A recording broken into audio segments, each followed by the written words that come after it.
It's Sunday night. It's 8 o'clock. Welcome to All Lacrosse Live. I'm Gary Groob in Toronto, and with me, as always, I have Shawn Slaght over in Moose Jaw. Shawn, how are you? I'm doing pretty good, thanks, Gary. Yeah, I saw the pick'ems. You're doing very well. Yeah, I'm doing really good. He's doing very God well. dang it, Rochester! You couldn't win one game. And over in Connecticut, I have somebody who's commiserating with me, Muffler Mike. And Mike, how are you doing? It's comfortable back in the basement. Yeah, I'm starting to learn that system and work my way downward. But I've got a little ways to go, but 2 weeks in running, boy, you know, if you're betting with me, you don't have a mortgage payment this week. No. Anyways, we got a great show for you tonight. We got a lot to cover, but just before we get rolling, as always, it's a reminder to everybody that all of our shows are streamed live across Facebook, YouTube, Twitter, also Twitch, and you can catch us the following morning on Spotify. Remember to hit the subscribe, follow, and like buttons. Always share. Please enjoy all the affiliates across the Streampunk Entertainment Network, like Fly Like an Eagle, Hardcore Sports Network, Streampunk Cinema, Streampunk Combat. And if you missed a show, no worries. You can grab everything on YouTube, whether it be at Streampunk Sports, Streampunk Combat, Streampunk Cinema, or, of course, all across all the time. Please subscribe. Please tell everybody about us. Lots of things going on there, more and more all the time. Everything there is retro games, interviews, press conferences, our library of shows, bites, and a whole lot more. Remember, you can stay up to date with all sports by visiting streampunkent.com with great articles from our huge staff of contributors. Also, a reminder that our show is brought to you by 60.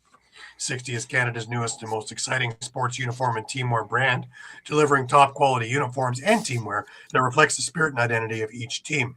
Their commitment to innovation and style sets them apart, ensuring that every customer experiences the perfect blend of style and functionality. Unleash your greatness with 60. Remember to add LaxTalk10 for a 10% discount on any and all of your orders. How to get a hold of them, you ask? Simple. You can use the QR code that's in the center of our screen, or you can go on to Instagram at sweet_60 and message them from there. You can you can email them directly at info.sweet60@gmail.com, or go right to their website at www.sweet60.ca/60. Jim and his crew will be more than happy to work with you on any and all things that you are looking to take care of. Few things to look at here, guys. We had a bunch of milestones that were hit over this week and a bit of last week that we weren't able to get to. First and foremost, the most impressive of the bunch is, of course, Derek Keenan, who hit the 300-game coached mark, which is the most in NLL history, and put an exclamation point on that with a victory. And congratulations, Derek. What an absolutely monumental achievement. We head on over to Buffalo for a couple of them. Ian McKay, 200 career points, and he had a monster game yesterday. Absolutely a monster game, showing that he belongs as a forward. The Swiss Army knife is definitely making a mark. Also, I believe it was last week, but Dane Smith with 200 career games under his belt. Also, if we take a look, Chris Kluche, and he with 300 NLL points now as of this weekend. From last weekend, Brett Dobson with 2,000 career saves under his belt. That was fast, man. He's only been in the league a couple of years. Cody Jamieson at 1,014 career points, passes Mark Steenhouse for 16th on the all-time list. Congratulations, Cody. And also Dylan Ward for 10,000 minutes played, which sets him just under Pat O'Toole now. And not far from the top, really. I think he's number 6 right now all time. Also, in PLL, Eli Gobrick signed through 2026 with the Water Dogs. Sorry, with the New York Atlas. My mistake. Go Atlas. I'd like to see. Let's reinforce. Also, Max Adler is now a Vancouver Warrior. Traded for a 6th-round pick from the Buffalo Bandits, which seemed to look like a cleanup move on Buffalo's part. But by all accounts and by everything that Max is putting out, he going to be their face-off guy, which is great because they need a face-off guy. So the strong just got stronger. And that covers all of our milestones for the week. Moving on over to the ALL, guys. And, well, it's been an interesting week because we have no more undefeated teams.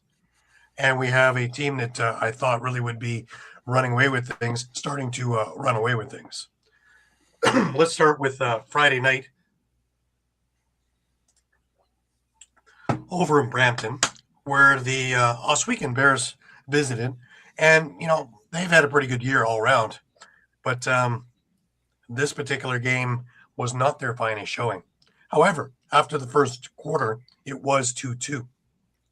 Where did the roof fall in, you ask? It fell in the second. An 8-goal run from Brampton blew this game wide open, which made this thing, well, 10-2. It wound up being 10-4 at the half, and really, we could call it that's all she wrote at that point. However, as Oswego tried to get into the game quickly with a power play goal to start the third, Brampton went off for another 8 goals in that period and, well, really put it to the metal there. At that point, we're talking about 18-7 heading into the fourth, and you would figure, hey, Mike, that they would take their foot off the gas and just kind of coast to the finish line. You'd be wrong. Brampton kept the foot on the pedal and scored another 6 in that fourth quarter and ran away with this thing 24-8. A good Canadian Football League score. First star of the game, Jake McNabb. He had 5 goals, 4 assists for Brampton in the victory. Curtis Ward was the second star with 3 goals and 4 assists. Colin Matthews with 1 goal and 3 assists for Brampton was the third star. I would say with honorable mention, Lane Ruska, who gave up all of 8 goals on the day. Interesting is that Brampton, well, it was a shooting gallery, guys. It was 76 shots that they put on the combination of Gavin Clark and Sam Forbes, who are still having nightmares of seeing rubber. Lots and lots of rubber. In the second and third quarters alone, that combination faced 44 shots. Jeez. Yeah. Even in the third where they're taking the foot off the gas, Mike, 19 shots. Oh, jeez. Yeah. But Swegan had 48 shots on net. Lane made 40 saves in the victory. So kudos to Lane for having a really great outing. We move on over to Saturday over at the Toronto Rock Athletic Center, and we had the Toronto Monarchs hosting the Whitby Steelhawks. Now, this was an absolutely fantastic game that had Toronto edging out Whitby 14-13. And it looked like Toronto had this game well in hand. They were up 14-10 late into the fourth. And Whitby on the strength of Quinn Hyland, Nick Ferris, and Parker Pfeiffer with 3 goals inside 4 minutes. Made this a 14-13 game and made it white knuckle time for the last minute and a half of the game. For Toronto, Ty Jusso led the way with 2 goals and 7 assists. Tanner Buck, who got things rolling with a couple of goals to start this game, 3 goals and 6 assists. Cody Innes, 2 and 2. Isaiah Moran Weeks, a goal and 2 assists. Mason Kaminga with a pair of goals in the victory. Whitby, Parker Pfeiffer, as always, leading the score sheet with 4 goals and 2 assists. Brother Devin second around there with 2 goals and 4 assists. You think they had something to do with each other's goals? Got her. Quinn Hyland with a goal, 4 assists. Nick Ferris, 3 goals and an assist. Liam Osborne had 2 goals and 1 assist in the loss. Hell of a game. Hell of a game. We had 2 games that went off today. The first game was Peterborough facing Paris in an absolutely fantastic game as well. Just an absolute slobber knocker.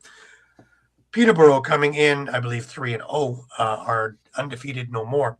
Paris comes away with a 20-19 victory, in which the winning goal was scored with 5 minutes left. In fact, this thing was tied a bunch of times going down the stretch. Paris looked like they had it in the third. They're up 18-14, and Peterborough just kept coming back. Through the third and into the fourth, they tied at 18-18. They tied it again at 19, and finally Paris was able to hold on for the victory over the upstart Peterborough Timbermen. Still think that Peterborough is a force, I tell you. The other game was the late game in the ILA this afternoon, and it just wrapped up about an hour ago.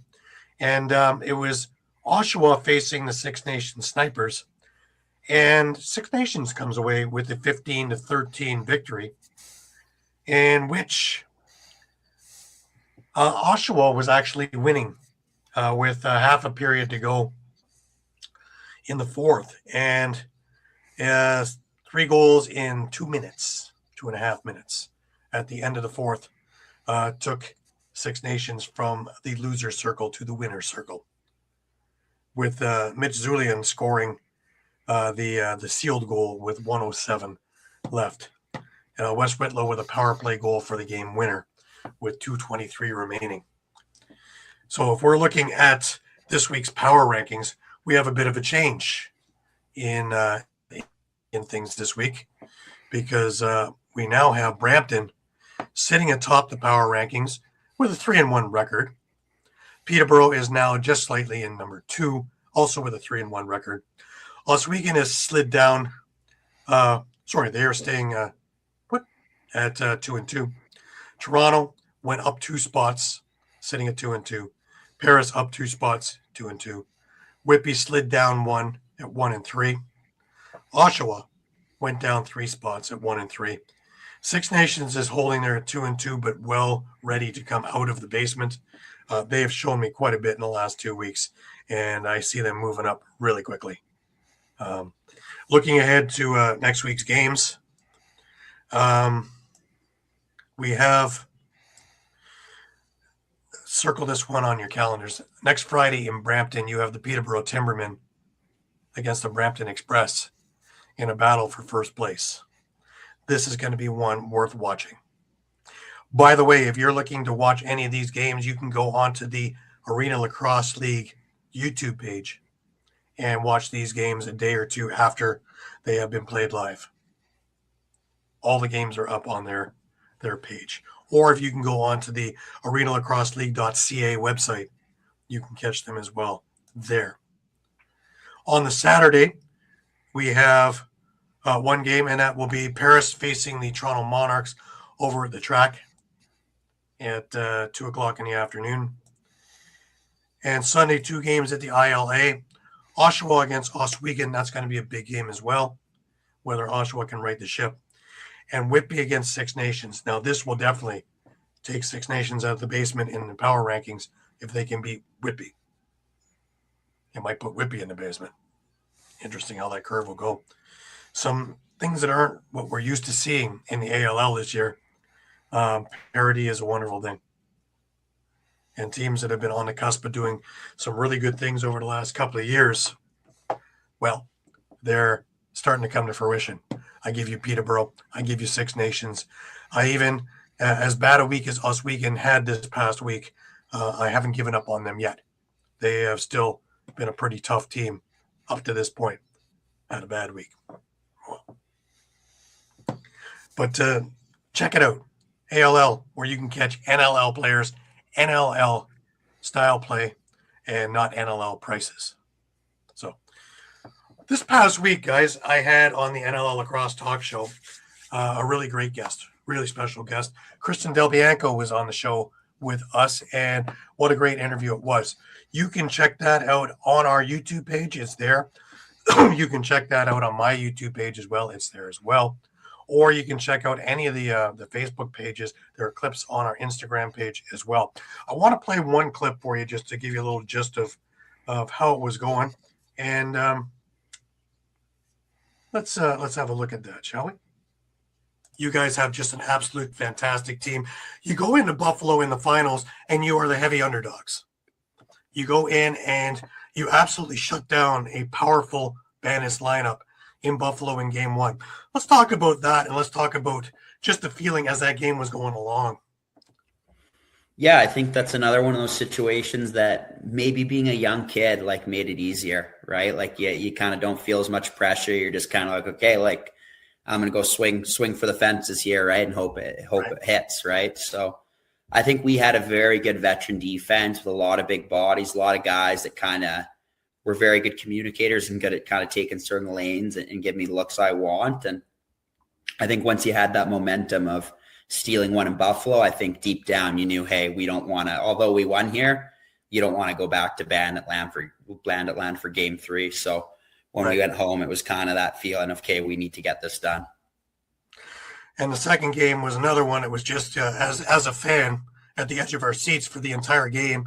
You go into overtime, and then you have just an absolutely crazy bunch of results there where you wind up making a save or one of your Zach Courier makes a save, yeah. And you come back and, yeah, just the whole thing. And then you wind up scoring the overtime goal, and here you are hoisting the cup. Just incredible. Yeah, it was awesome. And I think just that, like, not that we're not a pro sport, like that's the closest we'll ever feel to the NHL for some of us, right? Like having the Saddle Dome with 18,000 fans in it. And just an incredible interview. We talked about all kinds of things, including, the markets, teams in different zones, ideas, all-star games, his moves, his career, everything from junior. I believe we started at Tyke and worked our way up. And, just the camaraderie of everybody along the way. It's really worth the hour to listen to it. Really, really fantastic. Great guy. And we talked a lot off air as well. And he was so thankful and complimentary to shows like ours that help put the word out and, help get the exposure that the league deserves. So really, really a great time. Eduardo's with us. Welcome, Eduardo. Thank you for joining us. I'm sure I have more snow here than you have there. Man. I drove home in a snowstorm from Oshawa yesterday. It was lovely. Everybody drives so well in the snow. It's just like what you see on the postcards, right? For all you people that wanted a white Christmas. We're here. Only 10 more weeks to spring. And don't think I'm not counting. I actually, with Del Bianco, I was there when they beat Buffalo in Buffalo, and I was covering that. And I actually brought out an old clip of him doing a press conference after beating Buffalo, and that was kind of fun. It's like a beach ball out there to you, that ball right now. I mean, you're stopping everything. I think the big thing is our defense is kind of taking really good lanes, blocking a lot of shots, and then letting you see the easy shots. So it all adds up, and I think there's got to be a lot of credit to them. The defense has stepped up so much in these playoffs. I mean, I knew you guys knew you had this big of a defense coming into the playoffs, but these are gems you're putting up. I think just how much everybody's buying into the bigger goal, right? So everybody's sacrificing their bodies, getting in those lanes, and doing all the little things that's making us successful. Your save right before down. It's just the thing. I hate team. He hasn't changed much. Just as dominant, too. Yep. Anyways, that brings us over to this week's NLL. Nice little segue into NLL. And, of course, Friday night we had one game, and that was Saskatchewan and Halifax in the rematch from the week previous, which came down to the wire. And this one didn't come down to the wire, did it, Shawn? No, this one did not. Yeah, Saskatchewan ended up sweeping the home and home series with an 11-7 win. And honestly, it was a fairly close game. I mean, 2-0 after one. Zach Mans with a pair of goals, which were pretty much just carbon copies of each other. One being the shorthanded goal right off the top, and then scoring with just about 4.5 minutes left in the first. 6-5 at the half for the Rush. The Rush were actually up 6-3, but a pair of goals by Clark Peterson kind of made it a close game. And then kind of a back and forth third quarter, and then for all the fourth quarter woes the Rush had to begin this season, outscore Halifax 3-0 to finish them off. We're talking about Whiten Keenan, who had a milestone. It was his son Ryan who put up 4 goals for his dad in a milestone night, which was kind of special. He had 6 points to lead the Rush. Zach Mans, I mentioned, had a hat trick. He had Church with a goal and 3 assists. Even they had Clark Walter. He saw his first action this season, had a goal and 2 assists.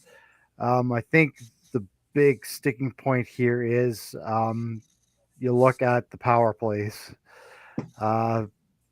Yes, the Rush gave up 5 power plays. Kind of got stuck kind of retaliating a little bit, and what Halifax does what Halifax does, but Halifax gave Saskatchewan another 8 power play opportunities. Rush went 4 for 8. And you just look at some of the penalties, dead ball foul, slashing, another slashing, checking from behind. They're all avoidable penalties that are just not necessary to take. And we keep saying it over and over and over again with this Halifax team: discipline. And I think even Gary said in his pick'ems, like, Halifax could win this game as long as they stay out of the box, and that's not what they did. And again, looking back at this one, like, Warren Hill played an excellent game. He really did. But again, when you're constantly down a man, you're really kind of hanging him out to dry. 43 saves is nothing to sneeze at, No. And a lot of tough saves. Like, 54 shots, that's a lot of shots. Yeah. Yeah, and Yeah. I mean, you're seeing that Halifax also That's gonna is be susceptible to. Halifax's undoing. That will be Halifax's undoing this year. If Yeah. they can't get disciplined, they will not be able to win.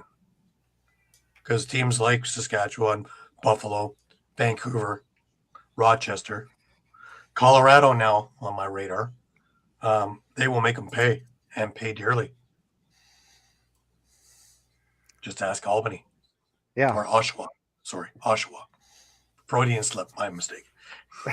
And again, just going back to that point again, like, sure, penalties are going to happen, but you look at all the penalties, and they're ones that aren't necessary. They're totally avoidable. They're just, losing your head and making a bad decision. Yeah. Dead ball fouls should never occur. Shouldn't happen. In fact, you don't usually see that on a dead ball on a team with discipline. As much as Buffalo gets carried away at times, very seldom do you see them taking dead ball fouls, and that comes from the top. That's JT. That's his own persona. That there's no way you're going to give away something for free. Yeah. I mean, to be fair, that dead ball foul was offsetting, I should mention, because Holden Garland also took a dead ball foul on that one. But even then, Tarasenko slash, that was behind the play. It wasn't necessary. Either one of Tarasenko's slashes, really. Just a lot of it's just not necessary. It was behind the play where you just lose your cool.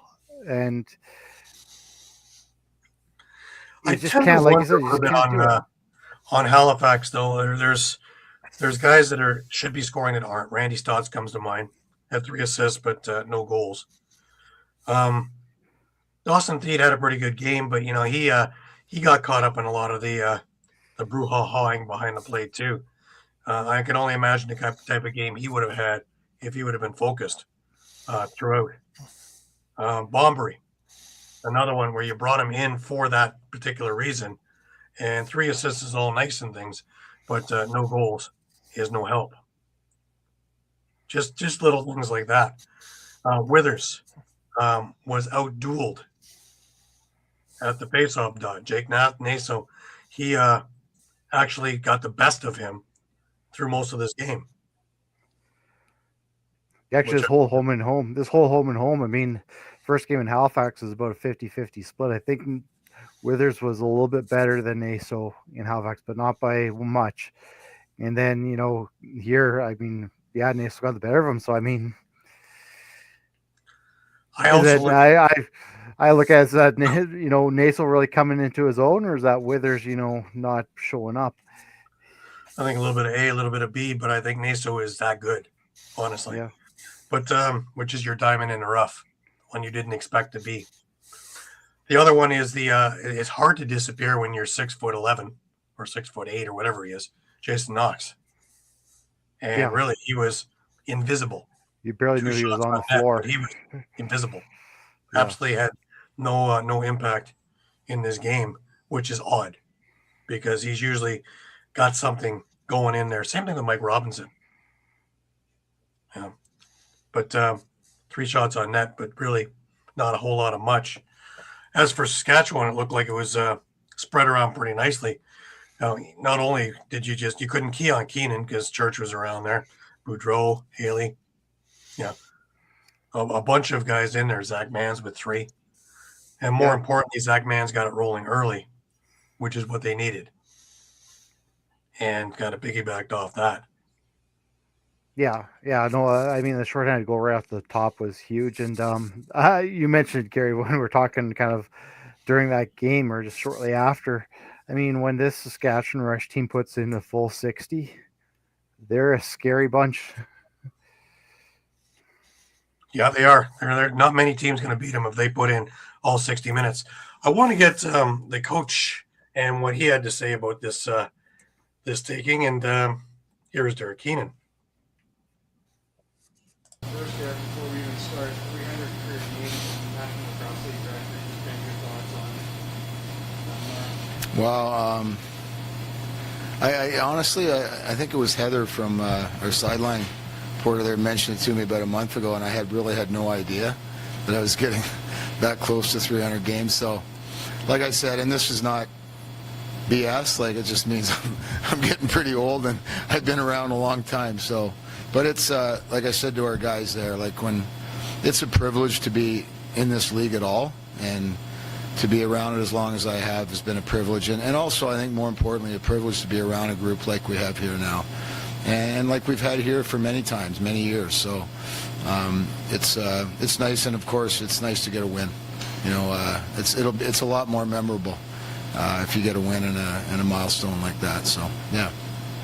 just kind of your thoughts on tonight's game? You know what? I thought it was a little similar last week. We're against them. They're a very good team. They're physical. You know, they have a great goaltender. They're a good transition team. They got a lot of weapons on offense, and you have to stay disciplined and stay composed. And I thought we did it again tonight. And you know, our power play was good at the end, and our transition game was good. We were better 5-on-5 this week too. We got more 5-on-5 goals than we did last week. So, really a complete effort right from Frankie on out.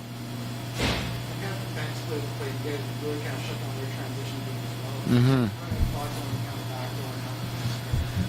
I mean, it's really important against them because you can get into a little bit of a back and forth game with them if you don't finish chances on our end. And then we had some plays in the fourth quarter where we just wanted to just slow things down, and I thought that was a good strategy on Jimmy and Jared's part. And you know, and then we had our really good opportunities. We took advantage of them. So, and I thought defensively we did a really good job pressuring the ball, and like we didn't give up a lot of shots tonight, and that's a credit to the defense. And when we did give them up, Frankie was there for us. These home and home series, is there kind of much you can show, like in this kind of home game already and playing back? I mean, we kind of got the monkey off back with that team because they really had our number, and especially in Halifax for a couple of years. And you know, we played well last week, and you know, there's a pretty good rivalry with them now. You know, It used to be kind of always Calgary and Vancouver, but now it's kind of they're in the mix there now too. So, but I'm sure we'll probably see them again down the road. They're a pretty good team. Just coming up, I believe, at Las Vegas next. Mhm. It's kind of where you think of them. They're kind of a rebound team. I think without question the most improved team in the league. Their offense is dynamite, and they're playing well defensively. Their goalie's playing well, so we got to be ready. We talked about it already. I mean, we'll enjoy this one tonight, but we'll be prepared next week for that one. All right, thank you. And that's going to be a big one next week, with Las Vegas, especially with Vegas losing to Buffalo.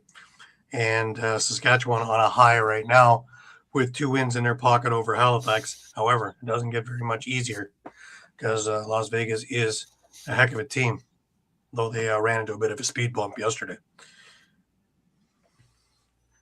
Let's move on. I just want to touch on Halifax. Sure. I just want to touch on Halifax real quick. Yeah, they're 2-2. Yeah, there's the continued questions about discipline, but 3 of those 4 games, they played the 2 teams that were in the finals last year. Right. I think it's worth pointing that out. They do have to play Buffalo again at home this time. The other 3 teams that they have 2 games against are Oshawa, who they've already beaten once, and then Georgia and Ottawa. So it almost seems like for Halifax, maybe they're getting a lot of the tougher games on their schedule kind of out of the way early. Mm-hmm. So that might be something worth kind of watching as we kind of progress into toward the midpoint of the season. Right. I still like the Halifax team, but discipline has always been the question mark there. And once again, it's rearing its ugly head. When they beat Buffalo, they were pretty disciplined in that game. They didn't get into anything. A lot of this because Buffalo won't pay attention to you. They're going to do their own thing. Buffalo's not the same Buffalo team of 5-10 years ago, which would do nothing but fight. They found what winning is and what winning takes, and penalties is not part of that diet. So, yeah, I was just gonna say too, having a home and home against a team that you're chasing in the standings and losing both games.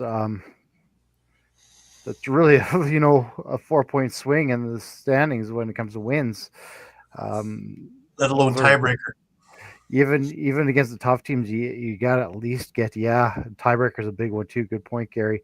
And you have to at least get a split if you want to kind of stay competitive. And I get it's a tough schedule, but I guess to quote Ric Flair, to be the man, you got to beat the man. If you can't beat the top echelon teams, you're not going to be a top echelon team. Right. All right, let's move forward. Oshawa played Ottawa, which was difficult to keep the two. They're spelled so much alike. But both teams have been going in different directions recently. Ottawa has found their mojo of recent, and Oshawa has had real problems scoring, averaging 5.25 goals per game. But the thing is that they've been wasting some fantastic defensive and goaltending performances from Doug Jamieson and the Oshawa defense, because they've only given up 8.75 goals per game on average, which is, in my eyes, good enough to win just about anything in this league. And this game was a little bit different. This game, they were able to find their scoring. Guys like Dyson Williams, guys like Alex Simmons were having good games. Ethan Walker, another one, good games. But as we were heading into the second half, the defense was making some uncharacteristic flaws that were stopping them from continuing along. But going into the fourth, they still were in lead. And Ottawa, known for runs, bang.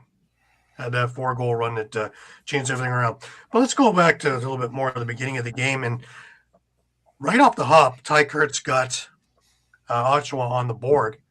And Dyson Williams made it 2-0 5 minutes into the game on the power play. Now, this is all fine and good, but this is right into the MO, right, Mike? Ottawa starts every game slower than slow. And this was no difference. And I remember telling some people up in the press box saying, just wait. Unless it's like 18-0, just wait. And, of course, taking advantage of situations. A 5-minute major comes to Oshawa to Taggart Clark for an illegal cross-check. And, Larson Sundown scores. Riley O'Connor scores on a delayed penalty while they're on a 5-minute penalty. So that negates that one, but doesn't negate the other power play. And Connor Kiernan scores. And all of a sudden it's 3-2 for Ottawa on 3 power play goals off that one little play there. They gifted to them. Alex Simmons comes back and ties the game up. But Jeff Teat, with 31 seconds left, with just an absolutely fantastic goal, made it 4-3 after 1. Oshawa's Jackson Nishimuro tied the game with just an absolutely beautiful dive across the crease, unassisted, to start the second quarter, followed by Kurtz with a high-to-low shot to regain the lead at 6:42. Alex Simmons then picked the far corner, and when I mean it was a beautiful far corner pick to the low corner, and off a Pat Kostiuk pass. And it certainly looked like Oshawa was rolling again. It was 6-4 at that point. Jeff Teat, on a perfectly placed pass from Rob Hellier, threads the needle with 24 seconds left to bring it within 1. And we all thought that that's it for the half. Well, Dyson Williams, with merely 2.3 seconds left or something like that, 2.9 seconds, and dives from behind the net, scores, and catches Zach Higgins completely unaware. And that's how the half ends, with Oshawa ahead 7-5 at the half. Everything is glorious over in Oshawa. Alex Simmons makes it 8-5 coming out of the intermission. And it looks even better. And that was in transition off a Colton Watkinson pass. But Ottawa came right back. Larson Sundown fired a high-to-high laser that caught the top corner off a Jake Saunders feed. The Black Bears kept coming, however. Jacob Dunbar, a name that you really haven't heard much since basically the beginning of last year, he came to life, converting an absolutely beautiful pass from Jeff Teat. Another thread of the needle at about 5 minutes in. Dyson Williams comes back with the goal of the night. A beautiful behind-the-back shot from the outside that absolutely caught Zach Higgins completely unaware. If you want to see it, it is on our recap. Ottawa kept coming. Connor Kiernan with his second of the game, finishing a Jeff Teat pass. But on the power play, Alex Simmons scored from in close off a Dyson Williams pass. Now, this is what we don't hear very often, guys? On the power play. Oshawa actually went 2 for 5 on the power play and got 1 on a delayed penalty as well. The problem is that they gave up 3 themselves on the power play out of only 3 opportunities. So not good odds there. Larson Sundown got his third of the night diving across the crease. But again, the Firewolves replied when Ethan Walker fired a low-to-low bounce shot off a Corson Keeley pass at 13-10. After 3 quarters, Oshawa's in the lead 11-9, and things are still looking really good. Ottawa opens the fourth quarter with Reed Kurtz scoring in transition, unassisted, just 18 seconds in. Alex Simmons gets that back off a Taggart Clark pass, but then, bang, you can hear the roof coming in. Rob Hellier converts a Jeff Teat pass. Jeff Teat converts a Jake Stevens pass. Sam Firth joins the scoring off a Connor Kiernan pass. Riley O'Connor scores off a Rob Hellier pass. And just to add fuel to the fire, at that point, into an empty net, Kevin Brownell scores off a Brent Noseworthy pass with 1:14 to go. Now, you would think that that was it for the scoring. Nope. Dyson Williams comes back 10 seconds later and brings us back within 2 goals. Larson Sundown comes back and scores his 4th of the night into an empty net.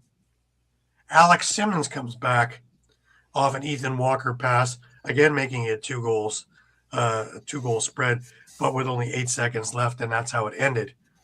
Ottawa comes away with the 16-14 victory.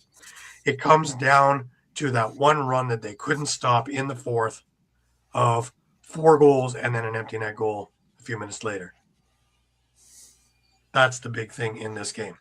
Now, we were all worried that because Oshawa didn't have Joe Nardella anymore, because he's out with the season-ending IR, that they wouldn't be any good at the faceoffs. Well, they won the faceoffs, guys. 19-15 total for the evening.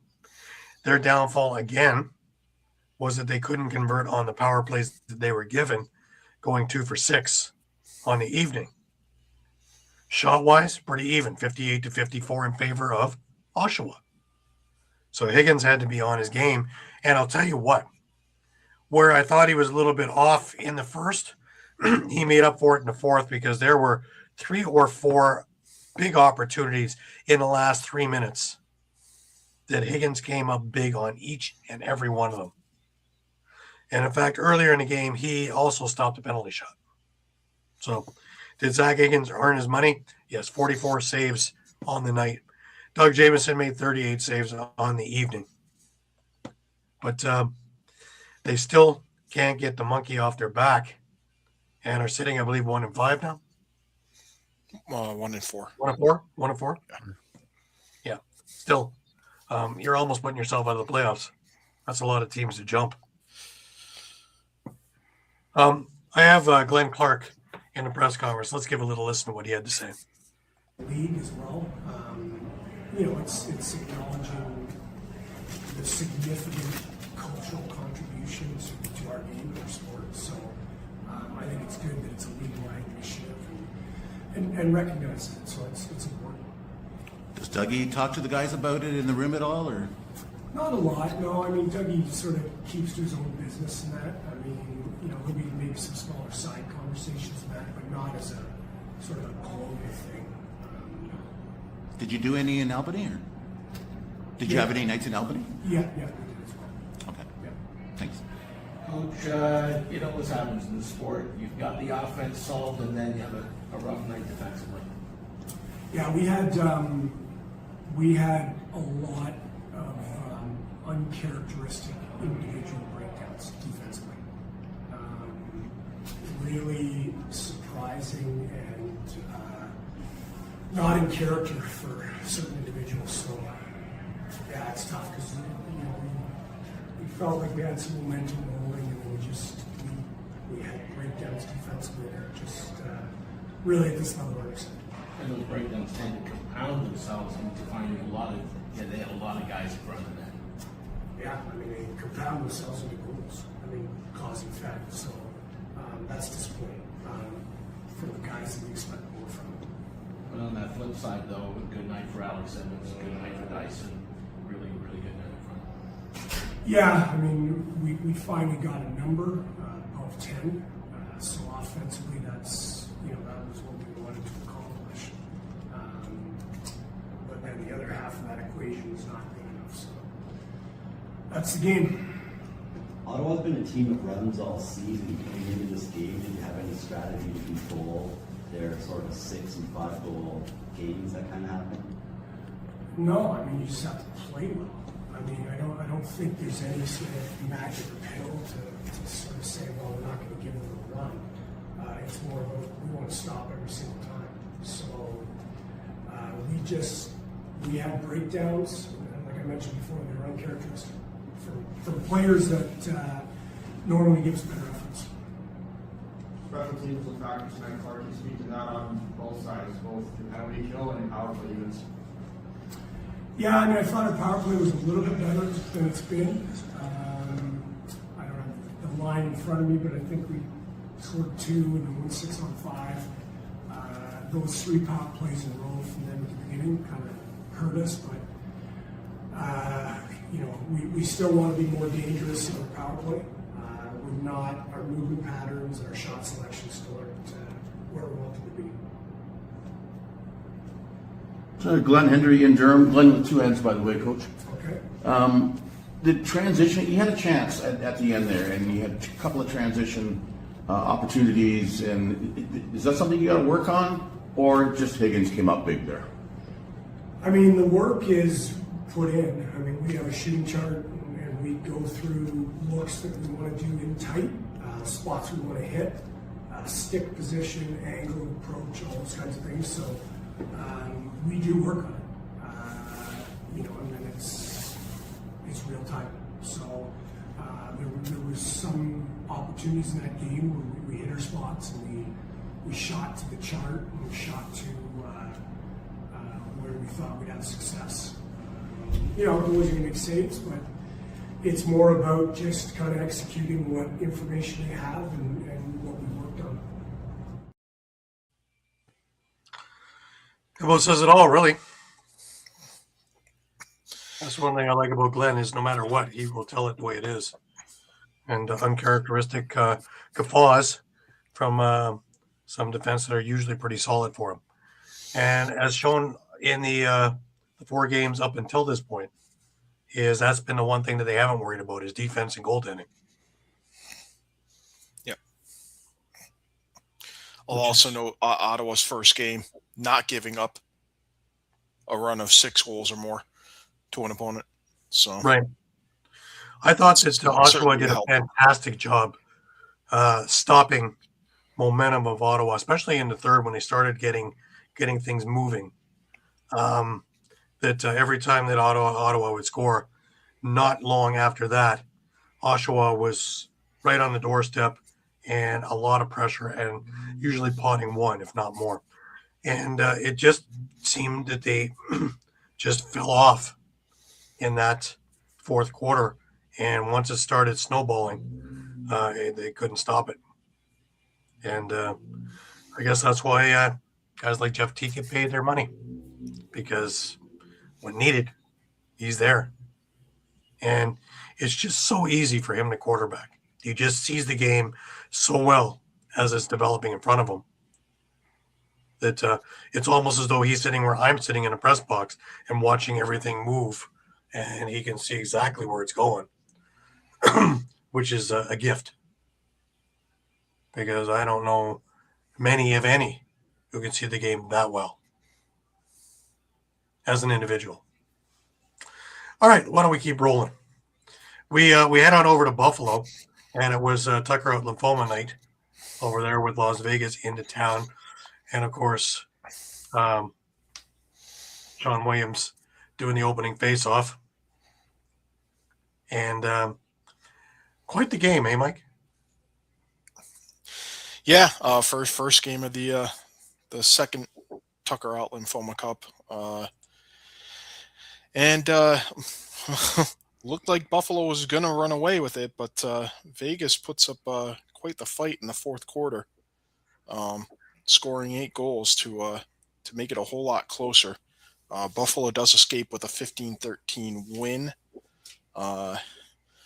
but return for a couple of former Bandits, and Chase Fraser and Chris Cloutier to Bandit land. Cloutier finished with 4 goals on the night for Vegas. Fraser had a goal and 3 assists. Big game from Mitch Jones, 5 goals and 3 assists. You got a goal and 4 assists out of Jonathan Donville, and this has to be encouraging if you're a Desert Dogs fan, that you're finally starting to see, decent offensive numbers on a regular basis. It's like 13 again. After setting a franchise high last week with 17 goals in the game. little trouble on the defensive end. Sometime split between Landon Kells and Alex Bouquet.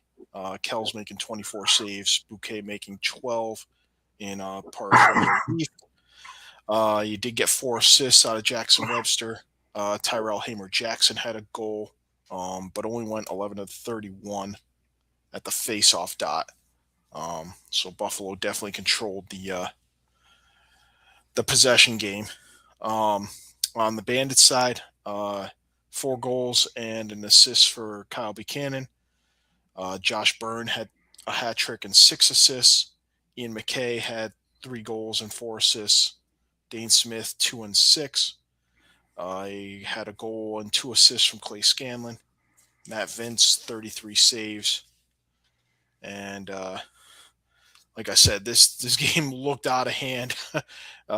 At the start of the fourth quarter, it was 11-5, and Buchanan made it 12-5 quickly in the fourth quarter, and then Las Vegas scores 7 of the next 9 goals to bring it to 14-12 with about 4 minutes left. Dane Smith makes it 15-12. Josh Jackson comes back and cuts it to 2 again, but less than a minute left at that point, and Buffalo was able to rack out the win. So now, one of the things in this game is Buffalo is playing with only 7 defensemen because Mitch DeSnoot left early in the game, and then Kyle Belter, I wish he would stop fighting. He left looking pretty concussed with his little brouhaha with Chase Fraser, which really didn't look like much. But lo and behold, on the ground, and he's looking for where up is. So, and as Tavares will say in the post-game press conference, that he hadn't had any reports on either of them to that point. So we're still really waiting to have word on how bad it is. And now it goes a little further, is that since the milkman is Fogo, really, you don't have him really to do much defense either. So you're asking a lot of the 6 guys out there just to try and hold this together. And one of the reasons why I believe the fourth quarter turned out the way it did was just sheer exhaustion. And, of course, the talent on Las Vegas to go with it. Yeah, and I mean, Bandits still don't have the services of Matt Spanger. I think he's still on injured reserve. Right. So that's another key piece. Matisse really not in there. Yeah, and I believe Ron John was a scratch for them. Right. So, well, originally they didn't need him because they had 2 more defensemen. Can't really grab him from the press box and get dressed. Get dressed. Right. If only, eh? Imagine. Could be an interesting second half to a game. But anyways, let's listen to what JT had to say about the game itself, courtesy of the Buffalo Bandits. I thought we controlled most of it. Just, it's a 60-minute game, and we did well for about 50 of them. But we did get shorthanded there, losing 2 defenders. So we were down from 9 to 7. So we asked a lot of our defense, and they got a lot of minutes. And when you get a little bit tired, you tend to sit, and that's probably why they had a lot of good opportunities shooting from the outside. Chris and Jonesy particularly. I don't have the updates on either Belter or Mitch. Those 7 defensemen, obviously shorthand. How do you think they kind of navigated that situation? It's tiring, it's we want guys to go out and pressure guys when they're going to shoot the ball. And when you're tired, it's easy to sit in the hole and give that guy a shot, and hopefully the goalie makes a save. So, the ball was finding its way in our net today, especially in the fourth quarter. Earlier this week, we talked about the value of secondary scoring. What did you like about how Mickey and Bucky played tonight? Well, Bucky buried 4, Mickey got 3. So that helped a lot. I think Dane took a while to get going, but he scored some big goals, especially the last one at the end there. It's like I said, it's tough to defend when we attack by committee. When it's just Josh and Dane, it's easy for the defense to shut those. It's not easy for them. It's a lot easier for them to double them, and make them move the ball. So when you have to Holka scoring, you got Bucky scoring, you got Mickey scoring. They forget about Dane, and then next like the last play, and next thing he's cutting, he's wide open. So It takes 5 on the offense to be successful. Not 1, not 2, but 5. John, do you have even time during a game to look out and see Chris and Chase on the floor? Obviously, I do. And yeah. Is it a little odd feeling to see them in a different uniform, or you're used to that over the years? It's a little different because they've been a big part of our team for the last 5-6 years, and I'm coaching to win regardless of who I'm playing against. But I definitely noticed Chris had a good game. I see Fraser scored a goal. It was hard rocket shots through the net, and I did get a little worried there when they cut the lead to 2, and I was like, oh gosh, I know Fraser can take over at this point, so I thought we did a good job, even though we only had 7 defensemen on Fraser. So we could have done a better job on Chris, but he shot the ball very well today. So happy for them that they're in a good place, but I'm a lot happier that we won the game. What did you think of those 3 straight goals Mickey had, especially that one behind the back there? Yeah, that was a very creative back shot there, coming around his wrong side. Mickey's a phenomenal player, very creative. He's a two-way player that he used to play defense into transition to a part-time offensive guy. Now he's a full-time offensive guy because he's shown that he can put the ball in consistently, and he's very creative, and he's very smart up there, high IQ. And it seemed like Ian's goals came at a time when the game just settled down. Remind me a little bit of the Halifax game, the way it was kind of tamped down. It seemed like those scores just energized everybody. They did, especially that back shot goal that he got there. We continue help us, have a longer run, and kind of demoralizes the other team. But you got to give kudos to Vegas there. They didn't give up. They were down by like 5, 6, 7 goals, and they went on a nice run there towards the end. And luckily they ran out of time.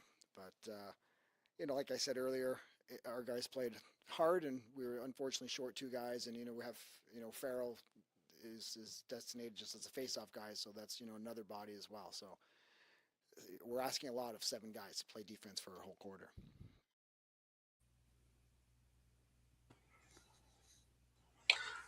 Both says it all, really. A heck of a game, and another reason why Buffalo is still the team to beat.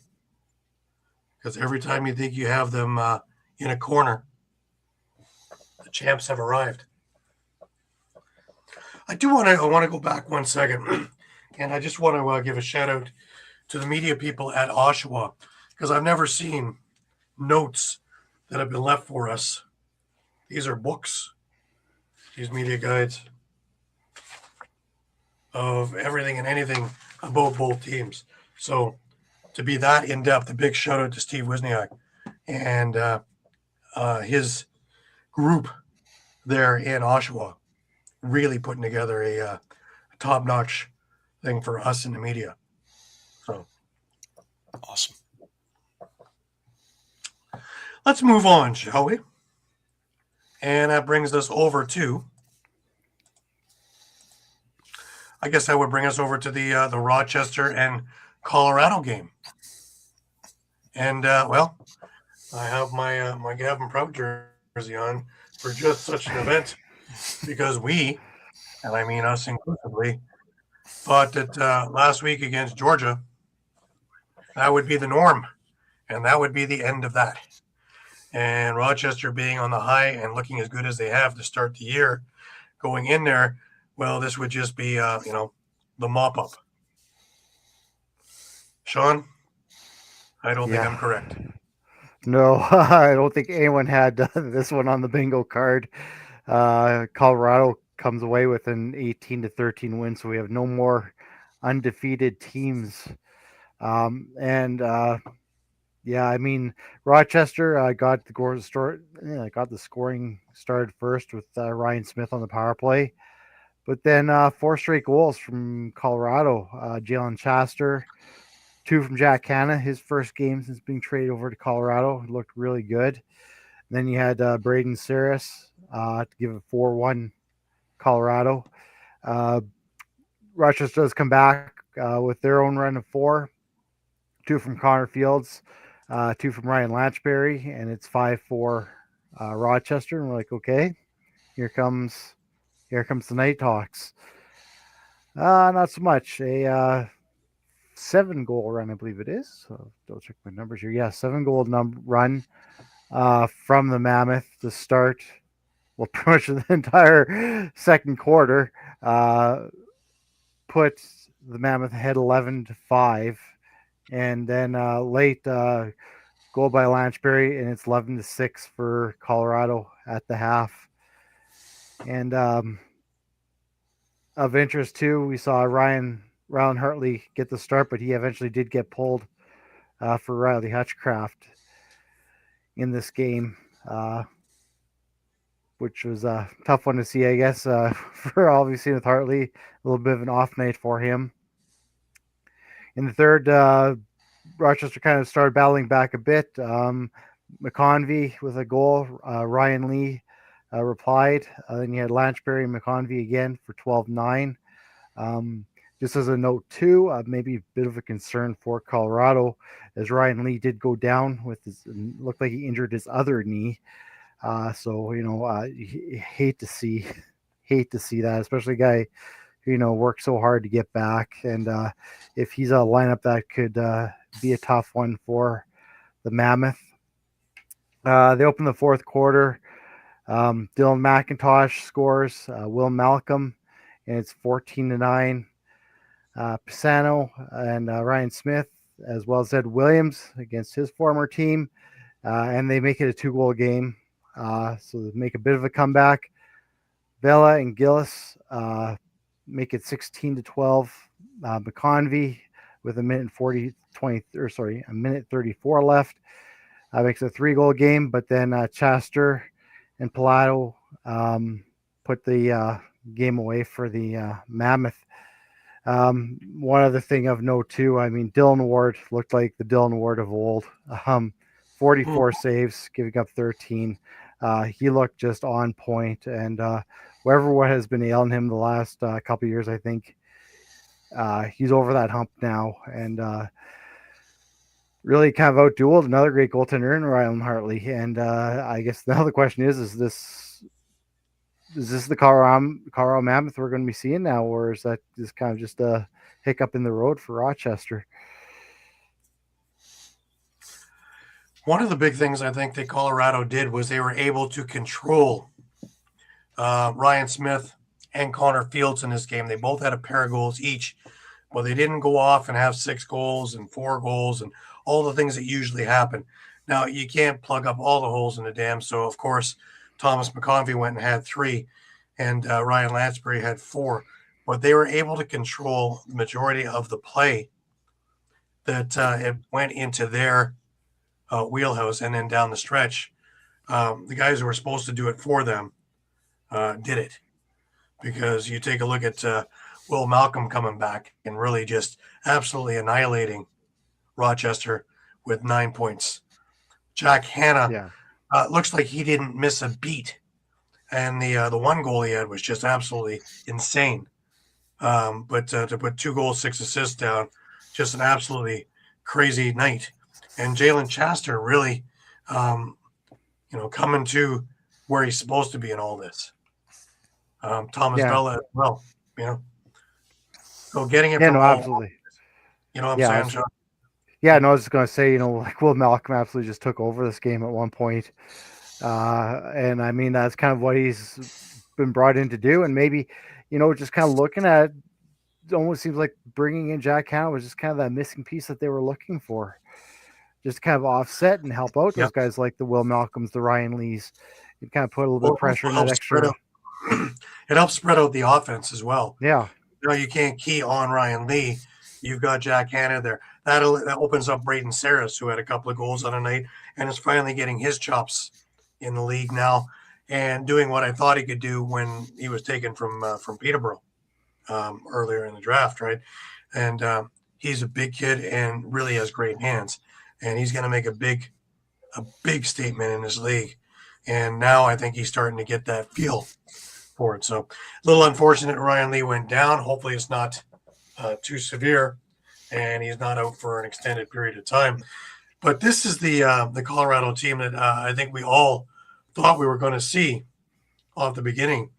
And we're kind of befuddled scratching our heads, especially with Georgia, who had all kinds of trouble as well, who completely manhandled them. But I have a short clip, courtesy of the Colorado Mammoth, of their coach, and let's listen to that. I've always said, like, we've got good character in the room, and everyone was really embarrassed about last week. So we played different. Guys played with more energy. We got to the middle more. But yeah, adding Jack makes a really big difference. Just makes the offense a little more dynamic, I think. And their defense has to pay more attention to him, which opens up other guys on the floor. So yeah, it's just that energy though. There was some like Warren Jeffrey scoring that transition goal. Those are things that we weren't getting in the past, and just how the energy that it brought to the team really made a difference, I think. How do you take the energy from tonight into next weekend's game against Groob? I'm open to suggestions. Do you have any suggestions? I think that is the key to this sport. That's the key to most sports, is to how to replicate this. And I think the challenge is that we don't need to get shit kicked to have urgency. We need to. Personally, I feel like we owe Georgia. We didn't give them a real good game. So if we're not prepared for next week, then again, we have the wrong guys in the room. But I don't think that's the case. It's just like really, it's the belief in the room, I think. Like some success like this can be contagious, and everyone, when we win a game like this and everyone's like hurting in the room and we're tired and everyone's cramping, and there's no better feeling than that, like to actually have bled for your teammates. So I think it's just building on that. Coyle says it all, really.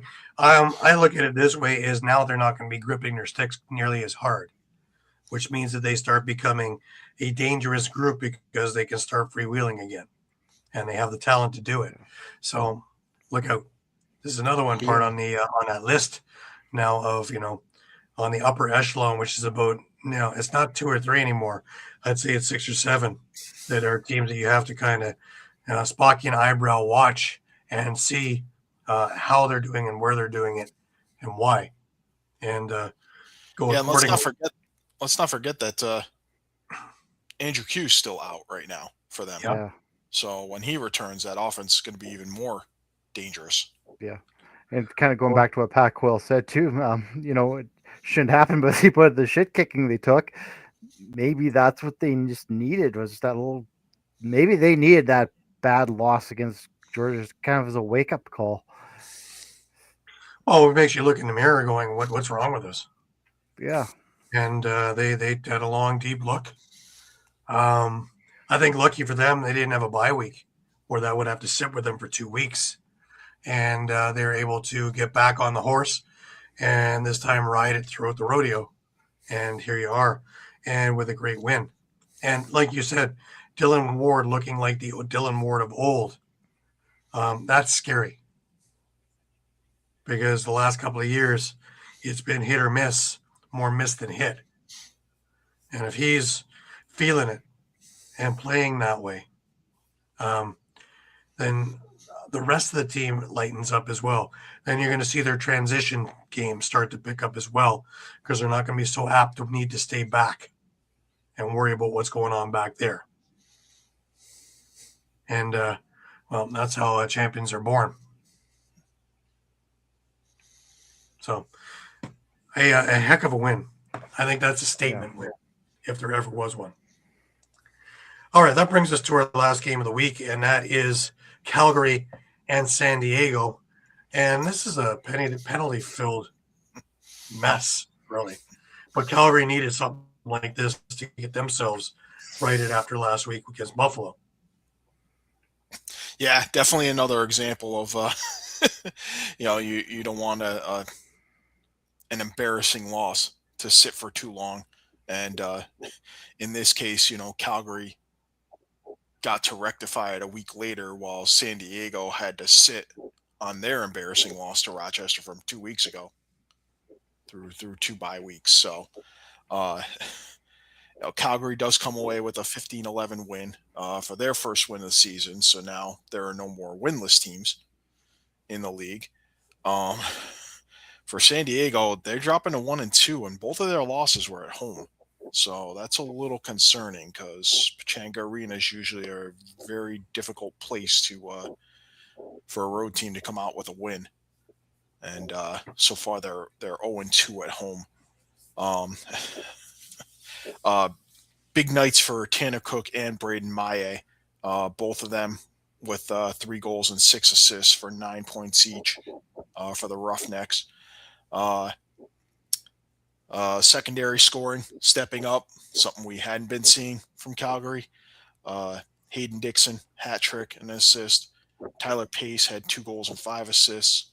Noah Manning had 2 goals and 3 assists. You got a goal and assist, or sorry, a goal and 2 assists from Riley Lowen, a goal and 2 assists from Harrison Matsuoka.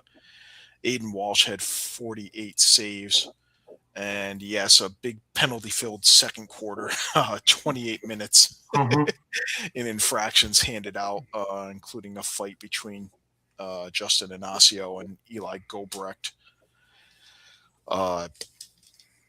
For San Diego, not the one from the Water Dogs, Mike. Not the one from the water. Wait a minute. Yeah, Alice. For San Diego, Westberg a hat trick and 2 assists. Trey LeClaire had a hat trick and an assist. Corey Small and Pat Cavanaugh each had a goal and 3 assists. You got a goal and an assist out of Connor Robinson. Big game for Trevor Baptiste, a goal, an assist, 22 of 31 on faceoffs, 6 loose balls, 2 caused turnovers. But, Calgary got out to a big lead. Both Chris Origlieri and Cam Dunkerley saw time in the Seals' net. But definitely a little bit concerning for San Diego to kind of be thoroughly embarrassed at home your first time around, and then have to wait 2 weeks and be at home again, and then kind of not look good again. This game, against a winless team. So I was gonna say it looks like Orig left with an injury in that game too. So again, if that's anything serious, they're moving. I think forward that's more with one card. dehydration than anything else, if I heard it right. Yeah. Let's has a hope. problem 'Cause, hydrating. if he goes down, not that Cam Dunkerley isn't a serviceable backup, but Well, they face a wounded Dogs this week too, right? They face the Toronto Rock, who have not been having a good time of it lately either. And if Origlieri is not in there, and if you have the other ailments that's happening there, and if they're apt to take a lot of silly penalties, that could be just what sets that Rock offense finally in the right direction and point the needle N to the north, because right now it's pointing southwest. yeah. Well, they definitely don't want to turn into Halifax West, because the week after that they're traveling to Vancouver. So yeah, it doesn't bode well. These schedules are pretty wild, and anybody, bottom or top, can pull off a win, because I still think that Toronto and Oshawa are much better than they're showing to this point. And long season ahead, but everybody knows that when you have to leapfrog 7 or 8 teams, you have a better chance of being sellers than buyers, so to speak. yeah, maybe it goes through my caption a bit. I mean, I don't think you need more than one hand to answer that question right now. In fact, I don't even think you'll use all of one hand to answer that question right now. I mean, I would say, yeah, I every time I think a team has momentum, they go the other way. I would say Saskatchewan right now, and after that, maybe Buffalo, maybe Buffalo, Ottawa, yeah. maybe Las Vegas. Yeah, But yeah, they Las both have Vegas. their Well, flaws, too. they didn't look great in the loss to Buffalo until the 4th, and that's only because of a tired Bandits defense. So there might be still a little ways to go there. Ottawa possibly, but Ottawa only plays a quarter a game, really. Yeah. Yeah, Playing at very some point well. that's going to bite them. Yeah, and it's probably only because they were playing Oshawa that they didn't get hit with a 6+ goal run. So Well, it's also they face Halifax this week, and in Ottawa, so that's going to be a hell of a test, and they're going to have to be good for all 6 minutes, all 60 minutes. And if we're just talking momentum here, I'm just going to throw us out there. Like, yes, they took a bad loss the week before, but that win by Colorado, I mean, if you take down an undefeated team like that, that's got to give you some momentum heading into the next week. I don't think you can argue too much about that. Yeah, no, I agree. There's a couple of games. Into a rematch with Georgia too, who humiliated you. Yeah. Yeah. Well, we got Rochester against Philadelphia. I don't like Philadelphia's chances in this game just because Rochester got beat. Yeah, they'll be going for blood. Fairly soundly, and they're going to be wanting blood. And Philadelphia is prime for the pickings, and Rochester already has one win on Philadelphia, and 2 wins in that game because they won the goalie fight too, which is now sitting somewhere around 2 million views. Go team! Go team! Love to see the NLL say we don't want fighting, but that's the one that gets the most views. Maybe we got to rethink this one. Vancouver and Calgary. I don't care what the lineups are. I don't care how good either team is. They always put their best game on when they face each other for the rivalries.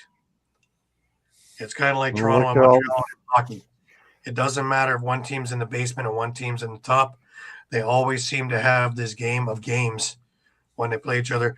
And, this could be Calgary's Champions Cup game. Really. Man, look at all the former Roughnecks over in Vancouver now. Yep. No, that's not going to sit well. Well, we talked about that with Del Bianco on Friday.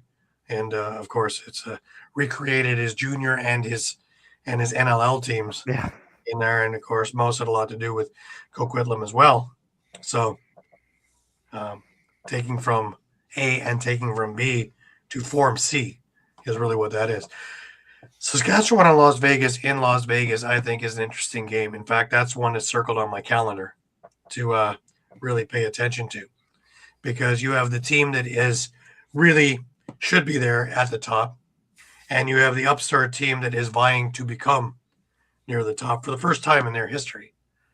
And I think this is a really good test after Buffalo last week to see how resilient they are against a top-notch team in Saskatchewan.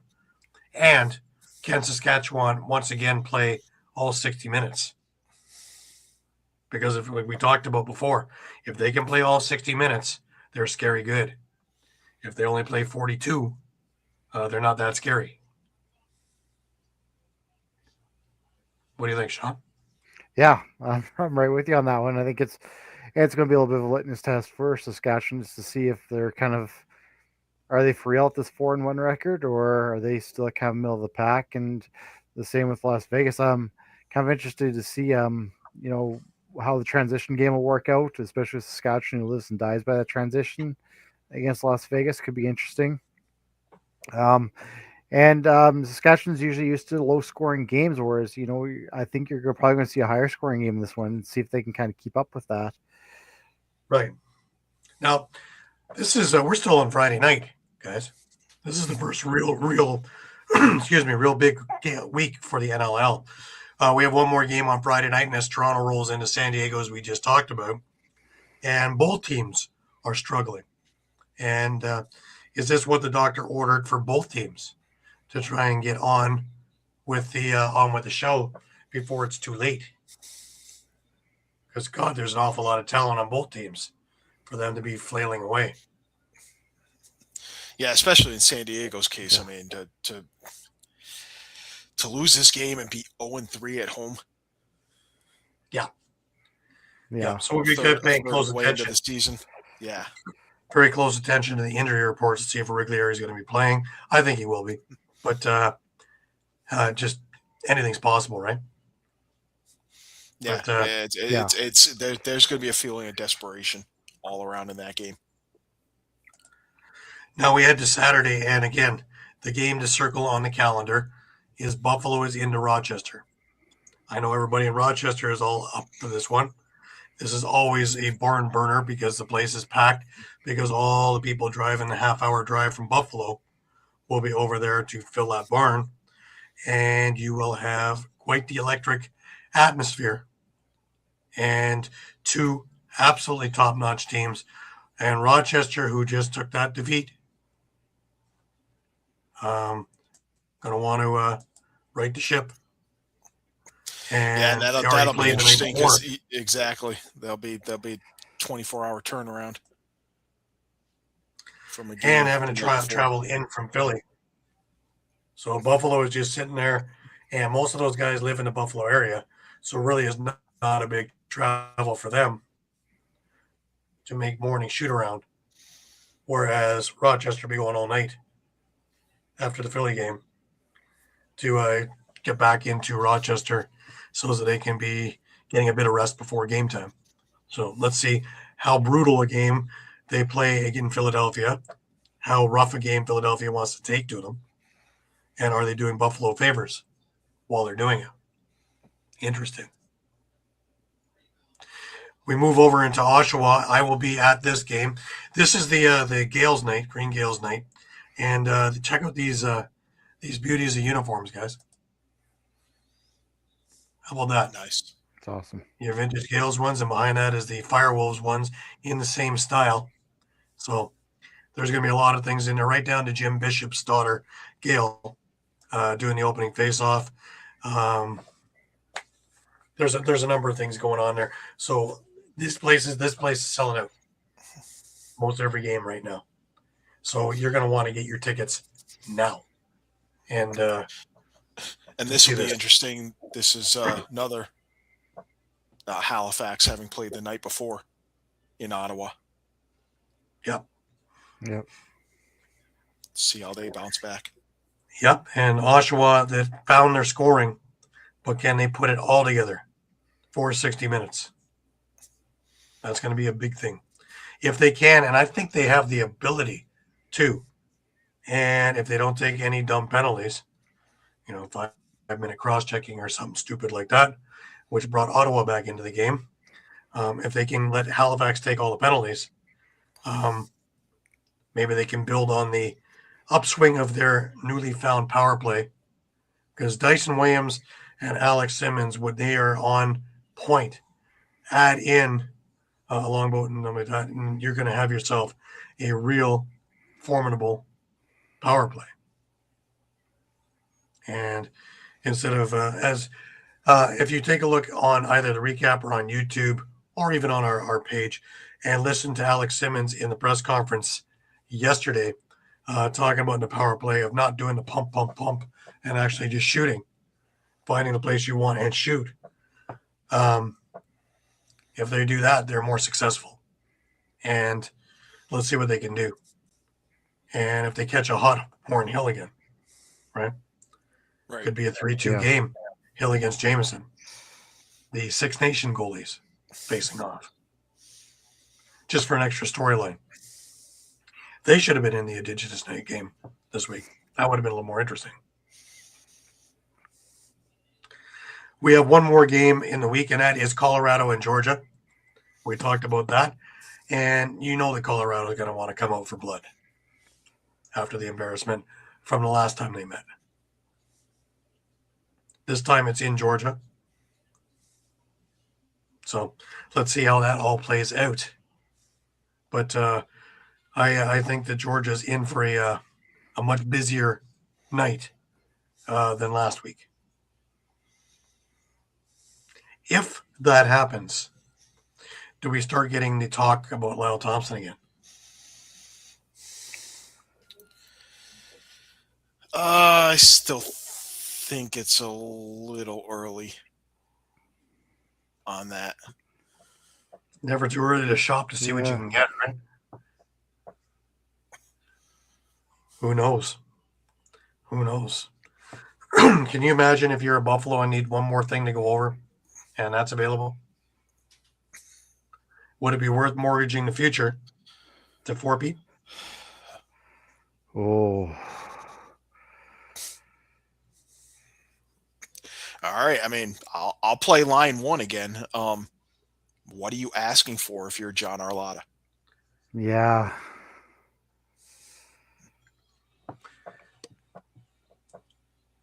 I'm going to try and get 2 firsts and a current player is what I'm going to try and get. I mean, I think you need. And you saw what Jack Hanna went for. I mean, yeah, you're going to look at that and say, "Well, Jack went for that." True, but that was but let's not forget there was that right? caveat about that Hanna trade is that Vegas kind of had the leverage because Jack Hanna had to be in Colorado. Yeah, but again, we all thought they overpaid, but how much of a difference did it make to the Colorado offense? That sets the market, regardless. That sets the market, right? So without Andrew Q. Yeah. That's true. That's true. But I mean, I guess I was looking at it as Lyle doesn't have to be in Buffalo. True. But if you're Buffalo and you're Chugger and you have the opportunity, he's not shy about pulling moves to bolster in time for the playoffs. Yeah. He's done it each of the last 3 years. Whatever is injured. Hey, listen. If you're Chugger, I think you got to pay up, because if I'm Jamie Dawick and I hear that Lyle's available, I'd sure like to have Lyle on that right side with Challen Rogers. Mm-hmm. That's what I'm looking at, right? If Arlotta is looking at it, regardless of what happened in Las Vegas, he's saying that's the market value that the guy's going for right now. That's what I want. I don't know. He doesn't care what the situation was. Years ago. Yeah. I look at Buffalo a number of years ago and remember with Darius still as the coach GM, and they were close a couple of times, and he dealt out first-round picks. And Jamie Dawick did the same and dealt out first-round picks, and the team didn't win. But now they had no first-round picks for a number of years. When Chugger took over for Darius, he had a mess to clean up, really, because he had no picks. He had an aging team, and he had to try and find a way to clean it all up, and did in a number of years, but it was a slow-growing process for the first couple of years. And now Jamie's finally got some first-round picks again. He used all of them this time around. He's got another 1 or 2 in the next draft. Does he go out and do something like that? Or does he want to continue with the youth movement that's going to build his team for the next 5-6 years and adding pieces that he needs?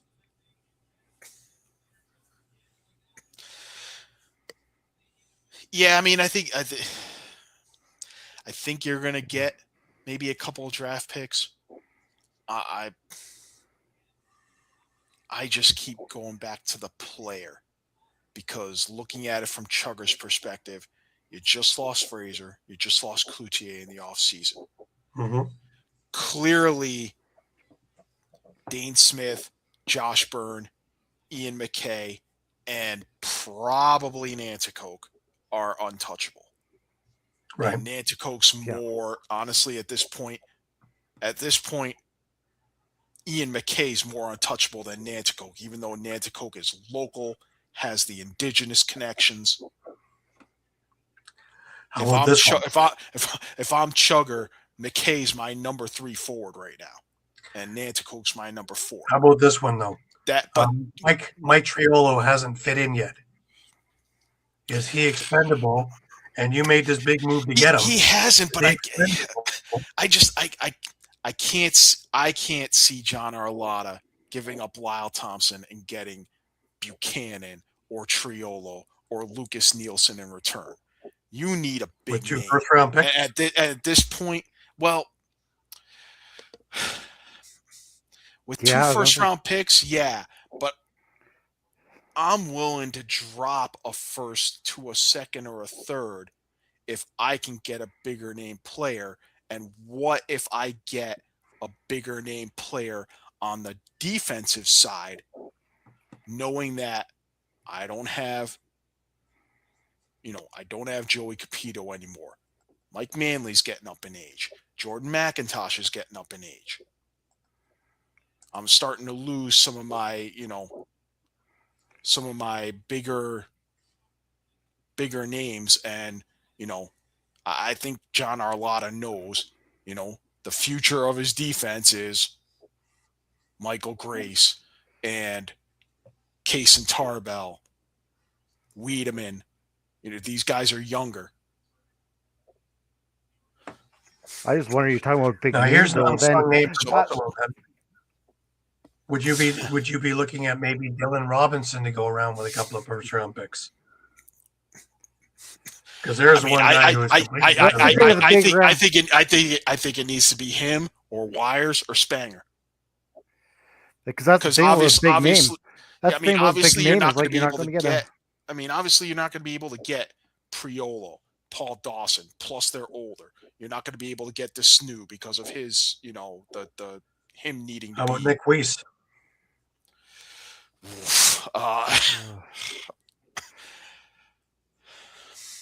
Oh, that's just my thing about big Nobody name is thought I that they think would- you're not going to see it nobody out thought of a they were gonna contending get Brunel, team because they're not going to want to give it up. Right. Nobody thought they'd get rid of Brunel, and Brunel's in Ottawa. Just a thought. Just something for. And don't everybody forget, I mean, to- they dealt Noseworthy away too. Yep. Let's not forget that too. And I mean, not to diminish what, but he was almost kind of a throwaway in that set of trades. Yeah. Not to make it sound like he's not worthwhile, because he's having a heck of a season now. Right. But he was almost kind of an afterthought in all those trades. What about Ranjan? Mm-hmm.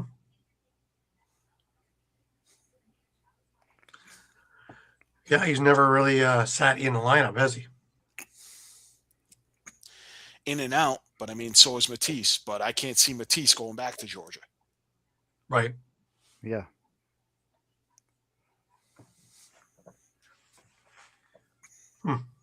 Just food for thought, guys. Just food for thought. I mean, Oh yeah.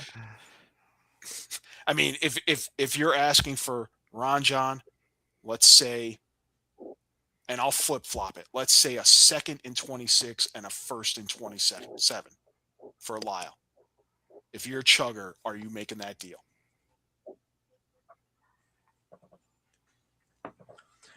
How about if you're Oshawa? Do you want his leadership on the team, and can you afford it?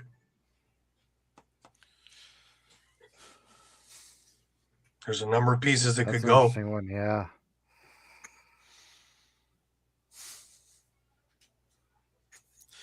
I mean, there's a lot more that could go there. Yeah. Yeah. And they could use that kind of mentor for their young core.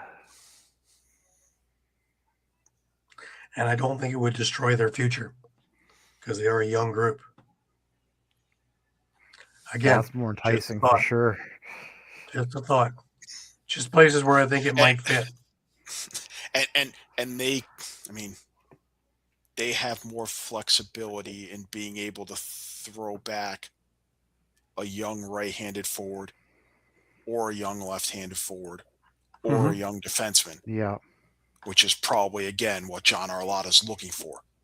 I mean, he's going to be looking for picks, but let's not forget, Oshawa does not have their first-round pick in 26. That belongs to Ottawa. Mm-hmm. So maybe, I'm maybe a deal like that becomes a young defender, a young forward, and maybe a first rounder or a second rounder in 27. It's also enticing because it's close enough to Lyle's home, right? Because I don't think he wants to go to, say, a San Diego or a Calgary, or it's got to be a heck of a lot of travel. Probably not. I mean, he's done enough travel, Yeah. He's doing enough travel just going Onondaga Nation to Georgia. Mm-hmm. Which is what I mean. So doing Six Nations in the summer doesn't seem to be too wearing. This is only another hour away. something to think about, anyways. Just a reminder to everybody that we are on Facebook, we're on Twitter, we're on Instagram, we're on Thread, we're on YouTube, as well as on www.streampunkentertainment.com. Please come back and visit us 3, 4, 5 times a day because the news is always changing and we have our fingers on the pulse of the situation, that we are up to date and accurate with what we are posting and putting out, calling and using all the sources that we have available to us to make sure that what you are getting is correct news. Anyways, to wrap up for the week, brings us to last words. Shawn, let's start with you this week, the winner of said pickups this week. Yeah, boy, Rochester could have. By a landslide. I thought that one was the sure thing too. The Rochester, no, apparently not. No, you know what? We said off the top of the show here, you know, congratulations to Derek Keenan. I've had the opportunity to talk to him multiple times with working with the Rush, and such a humble, great guy. And I mean, just not just the 300 games, but just, you know, his body of work as a head coach is just unbelievable and couldn't happen to a better guy. You heard how humble he was in the interview talking about it. So couldn't be happier for the guy. And yeah, this upcoming week, I mean, so many games to choose from. Saskatchewan, Las Vegas. I'm actually interested in seeing that Buffalo Rochester game. See how Rochester matches up against Buffalo, as well as how do they bounce back after that loss. Absolutely. I also, you know, one of my favorite guests was Derek Keenan. He was on the show last year, and just an absolute fantastic guy, and so gracious with his time. So really proud of that accomplishment, and really happy to see that, and looking forward to a few more of these guys hitting this as well, because we're probably close with a couple of them now. But we'll see. Mike, last words to you. Yeah, I mean, like Shawn said, a heck of a week coming up.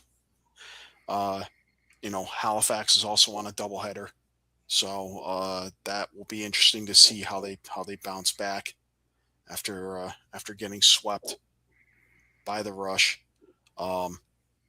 Interesting to see if Colorado can keep up their momentum and kind of avenge that humiliating loss to Georgia last week. And then I think Vancouver Calgary is going to be another game to watch. I think so too. There's a couple of things that I'm curious about. Rochester Buffalo is definitely one. Toronto and San Diego, obviously for local interest, but also to see where both teams have been struggling and see which is able to find the N before the other team, because they're both flailing around the S right now. And there's too much talent on either team to have this be a pit stop. I also am curious to see how Colorado comes out in this game against Georgia. And is it gloves off right away and just go for the throat? Or has Georgia got something more in store for them again? Or does Georgia know this is coming? And all kinds of different scenarios that's going through my mind. But also that there are so many games this week that you cannot be bored. There are plenty to watch at any given time. And if you're using NLL Plus and can watch them all in spurts, you can keep yourself busy all weekend, buried with lacrosse. Can't think of a better thing to do, eh? That's Oz. But anyways, that'll be it for this week. Just a reminder that NLL Lacrosse Talk on Thursday, we have Nathan Woods on, so that should be an interesting interview. He's spent time with the Gales organization. He spent time with Brooklyn. He spent time with Colorado and Ottawa as well. So should be a great interview. And that's 4:00 on Thursday afternoon. All right, that'll take care of us this week. Remember, we're here every week at 8 p.m. on Sunday nights Eastern. Tell your friends, tell your family, tell everybody. And until next week, for Shawn Slaght over in Moose Jaw, for Muffler Mike over in Connecticut, I'm Gary Groob in Toronto, wishing you the best of weeks. And until we meet again, make sure you keep your sticks high and keep your spirits higher. And Happy New Year again to everybody. And until we meet each other next week, have a great week, everybody.